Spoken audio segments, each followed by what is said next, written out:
কে কে চিনেন এই জিনিসটার নাম কি? এটা হচ্ছে একটা শাকের বিচি।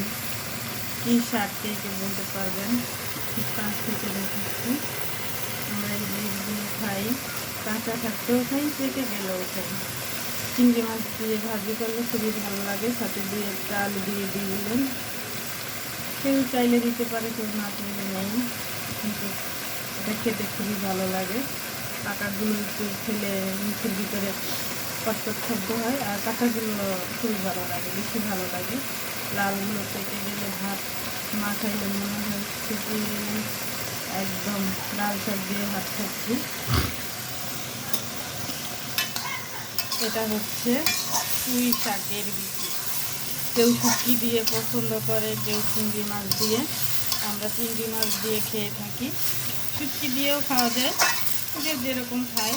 আমার বড় ভাইয়ের চিংড়ি মাছ দিয়ে পছন্দ, দেশি চিংড়ি ছোটোটা। এটা হচ্ছে আমার মায়ের গাছে হয়েছে। উনি সব কিছুর গাছ লাগায়, একদিন ক্ষেতটা দেয়া দেখা মনে।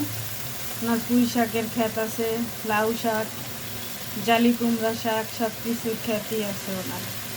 এই যে দেখেন, এটা হচ্ছে চাউল কুমড়া, কেউ জালি বলে। যখন কচি থাকে ওইটাকে বলা হয় জালি কুমড়া, কেউ চাল কুমড়া বলে থাকে, কেউ জালি কুমড়া। এটাও আমার মায়ের খেতে হয়েছে ওনার গাছে। আরও হয়েছিল, কারে কারে জানি দিয়েছে, দেওয়ার পরে শুধু একটা বাসায় নিয়ে আসছে। আমাদের বাসায় আনলে বেশি একটা খাওয়া হয় না, কারো বেশি একটা পছন্দ না। আমার ফুপু, আমার মা আর আব্বু খাই একটু,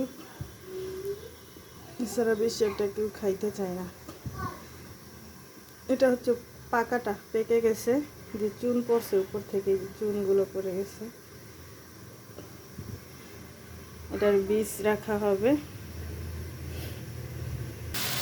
এটা দেখুন, সিদ্ধ হওয়ার পরে কালারটা কীরকম হয়, খুবই সুন্দর একটা কালার আসছে। কিছু কিছু পাকা বীজ আছে তো এটার সাথে, তার জন্য কালারটা লাল হয়ে গেছে।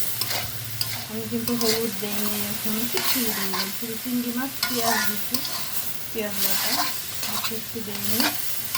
আর বোম্বাই মরিচ কেটে দিচ্ছি। খুবই সুন্দর একটা কালার চলে আসছে। এটা হচ্ছে তেলাপিয়া মাছ দিয়ে আমার মায়ের গাছে, বেগুন গাছে বেগুন হয়েছে, বেগুন দিয়ে তেলাপিয়া মাছ দিয়ে রান্না করতেছে। এই যে বেগুনগুলো সিদ্ধ হয়ে গেছে, কাটার সময় দেখাতে পারিনি এত সুন্দর বেগুনগুলো হয়েছে। আমরা একটু অলস প্রকৃতির লোক, আমি বলতে সবাই না। এই যে দেখেন, ধনিয়া পাতাগুলো ডিপ করে রেখে দিয়েছি। এখানে ফুলকপি আছে অনেকগুলো, মানে রসুন যা কিছু আছে সব ফ্রিজে রেখে দেই। ধনিয়া পাতা, তারপরে সবজি, এগুলো সিদ্ধ করে ফ্রিজে রেখে দিই। আর এটা হচ্ছে ধনিয়া পাতা, তো কুচাইয়া তারপরে রেখে দিই, মাছগুলো নামানোর আগে দিয়ে দিই। যেরকম কাঁচা কালার ওরকমই চলে আসে। কে বারবার কাটে বলেন? বারবার কাটতে ইচ্ছা করে না, তাই একবারেই সব কাজ করে রেখে দিই। এখন দেখে মনে হচ্ছে এগুলো পুঁই শাকের বিচি। দেখেন, মনে হচ্ছে লাল শাকের বিচি, কত সুন্দর লাল টকটক হয়ে গেছে গা। আমার পুঁই শাকের বিচিগুলো হয়ে গেছে, আমি একটু ধনিয়া পাতা দিয়ে নামিয়ে নিব। তো দেখেন কি সুন্দর একটা কালার চলে আসছে। রাতে রান্না করতেছি তো, এটা হচ্ছে রাতের খাবার। তেলাপিয়া মাছ দিয়ে, বেগুন দিয়ে, আর পুঁই শাকের বিচি আর আলু, চিংড়ি মাছ দিয়ে। কি সুন্দর একটা কালার চলে আসছে। লাল শাকও মনে হয় এর এত সুন্দর কালার আসে না। এখানে আবার দুটো বড়া ভাজতেছি। কেউ বলতে পারবেন এগুলো কিসের বড়া? যেগুলো গরু খায় এখন সেইগুলো মানুষও খায় রোগের জন্য।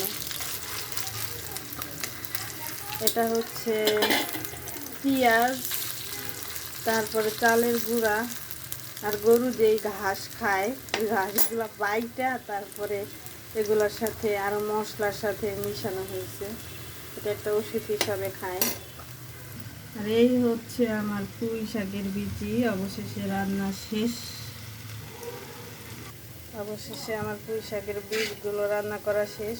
আমরা এই যে কালারটা খুবই সুন্দর, একদম লাল শাক ফেল। এগুলো দিয়ে ভাত মাখালে লাল শাকের মতোই হবে। কেউ না খেলে খেয়ে দেখবেন যে দেখেন কত সুন্দর কালারটা হয়েছে। যাদের বাসায় পুঁই শাক গাছ আছে তারা একবার উঠাইয়া রান্না করে খাইয়া দেখেন। কেউ শুটকি দিয়ে খায়, কেউ চিংড়ি মাছ দিয়ে খায়। আমরা চিংড়ি মাছ দিয়েই বেশি খাই। তো আপনারা একবার খেয়ে দেখবেন কেমন লাগে।